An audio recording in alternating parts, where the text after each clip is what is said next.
If someone told you that 9% of Americans are millionaires, would you believe them? It sounds like an impressive statistic until you look a little bit deeper and discover a startling reality. Only about 2% of adults in the United States actually have $1 million that they can access and invest right now. That means that 98% of so-called millionaires cannot actually use their wealth when it matters most. Today, we are diving into why a seven-figure net worth does not always equal financial freedom. We are going to explore the massive gap between the perception of wealth and the reality of your bank account. Before you can reach a level where your money truly works for you, it is worth asking how much of your wealth is actually yours to use. This brings us to what many financial experts call the millionaire illusion. It is the belief that hitting a seven-figure net worth automatically means you are financially independent. On the surface, having $1 million in assets sounds like total success. But in reality, most people who technically qualify as millionaires are not nearly as free as they seem to be. The reason for this is the way we define net worth. Net worth is simply the value of everything you own, minus everything you owe. This includes your home, your cars, a small business, and your retirement accounts. While this paints a broad picture of your life, it does not distinguish between money you can use and money locked inside things you cannot spend. Your house might make you feel very wealthy on paper, but it will not help you much if you need quick cash for an emergency. It will not help you invest in an opportunity that can grow your income. This is where the concept of investable assets comes into play. Investable assets are the resources you can easily convert into spendable cash.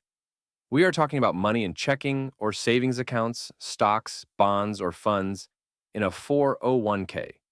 These assets are liquid, meaning they can move and grow without you having to sell your roof or your business. What they do not include are things like your primary residence, your vehicles, or your collectibles. When you look at the data through this specific lens, the idea of being a millionaire looks very different. Roughly 9% of American adults have a total net worth above $1 million. Yet only around 2%, or about 1 in 50 people, actually hold $1 million or more in investable assets. That small fraction represents the truly flexible, those whose money can work for them, rather than being tied up in walls and equipment. Consider a person who owns a home worth $900,000 and has $150,000 in savings. On paper, their net worth is over the $1 million mark. But in daily life, their situation can still feel very tight.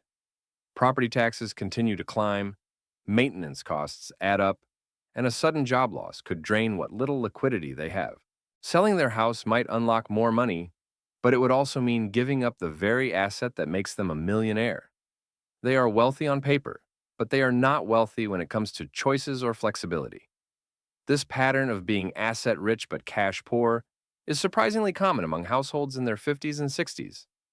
People see their net worth grow through rising home values, but those assets do not pay the bills unless you sell them. Liquid wealth, by contrast, functions exactly like oxygen.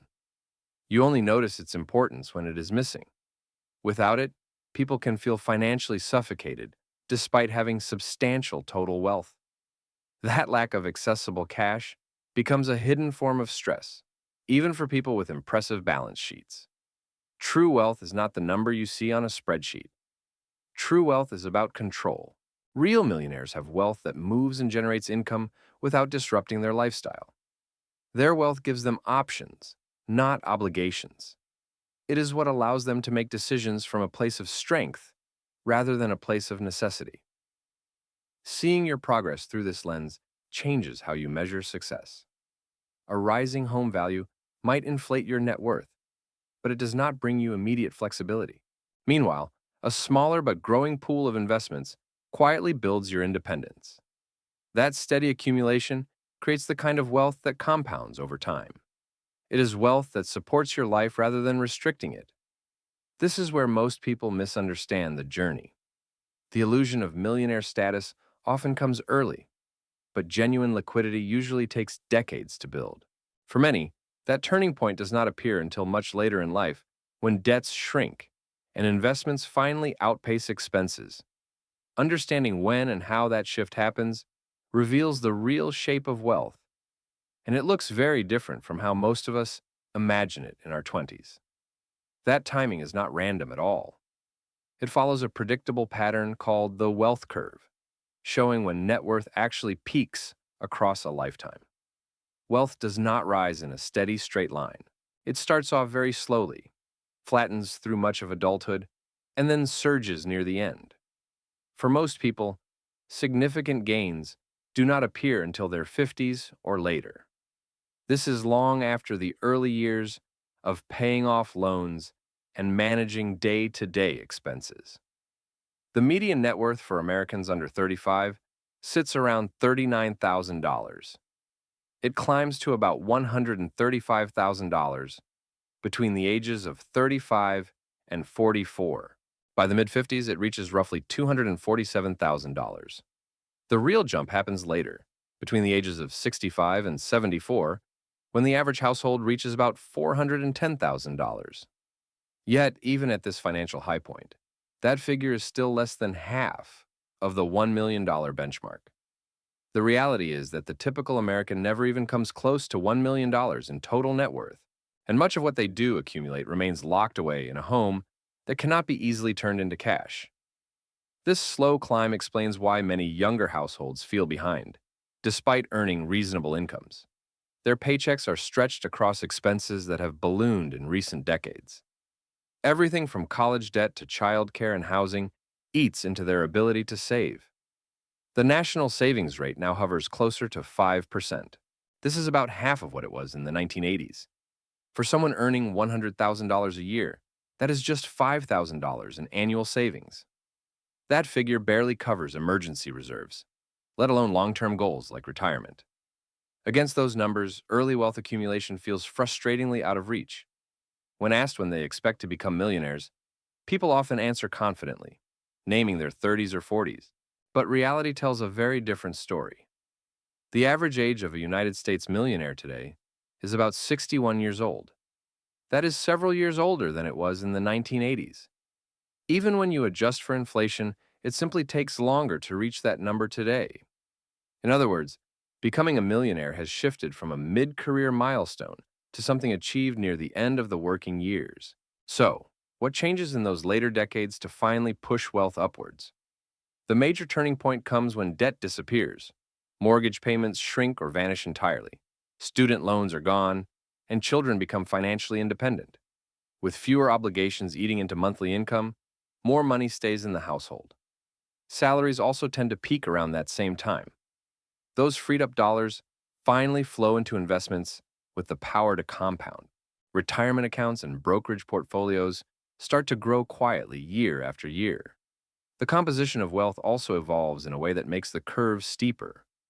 In the early years, much of the worth resides in depreciating items like cars or furniture. Later on, the balance shifts towards appreciating assets like stocks and bonds. That shift transforms the pace of growth. Suddenly, smaller contributions create larger jumps, because each dollar invested is now working alongside decades of returns. By the time a household reaches its 60s, the combination of reduced debt and maturing investments finally accelerates net worth. Yet, even with those advantages, liquidity remains limited for many. Most of that wealth is still locked inside real estate or tax-deferred accounts. So, while the average person may appear secure on paper, day-to-day flexibility often arrives much later than expected. While time shapes the overall curve, it is compounding that gives the curve its real force. In the beginning, the progress feels almost invisible to the naked eye. You contribute regularly, yet the balance barely moves at all. But what is happening underneath is exponential growth still in its infancy. Each early deposit is quietly laying the groundwork for future returns that will one day build on themselves. That early stretch can test even the most disciplined saver. It is common to feel like you are pushing a boulder uphill, adding money month after month with no visible change. The psychological trap is assuming the effort is not paying off. In fact, those early years are the engine room of your financial growth. Many people stop here, cashing out or pausing contributions right when compounding is about to tip in their favor. It is one of the most expensive mistakes you can ever make. Once that momentum breaks, time starts working against you instead of for you. As more principal builds up, the returns compound on top of earlier gains, rather than just your deposits. Pulling back too soon is like leaving a marathon before the downhill stretch begins. You miss the moment when compounding finally starts to work harder than you do. Reaching your first million is like starting a campfire. In the beginning, it needs constant care and attention. You're blowing on sparks and feeding it tiny twigs just to keep it alive. But once the fire finally catches, it begins to burn on its own. Every log you add fuels it even further, and the heat feels effortless compared to the work it took to start. The second million comes much faster than the first, because your money is doing the heavy lifting. Still, most people never reach the point where compounding can truly work for them. Reaching the real 2% is about turning the odds in your favor through habits that last. The people who reach this level focus on reliability, structure, and discipline. The professions most likely to produce millionaires are often teachers, engineers, and accountants. These are roles built on patience and rational decision-making rather than exceptionally high salaries. The advantage they have is not in their income, it is in their behavior. They earn steadily, spend carefully, and invest regularly. Controlling lifestyle creep is where most people lose the most ground. As incomes rise, spending almost always follows, which locks in higher monthly costs. Those who successfully join the 2% flip that script. They build systems that protect their progress by removing choice from the equation. Saving happens automatically before the money ever reaches a spending balance. Debt management plays a similar role by reclaiming thousands in interest payments. Eventually, your mindset begins to shift.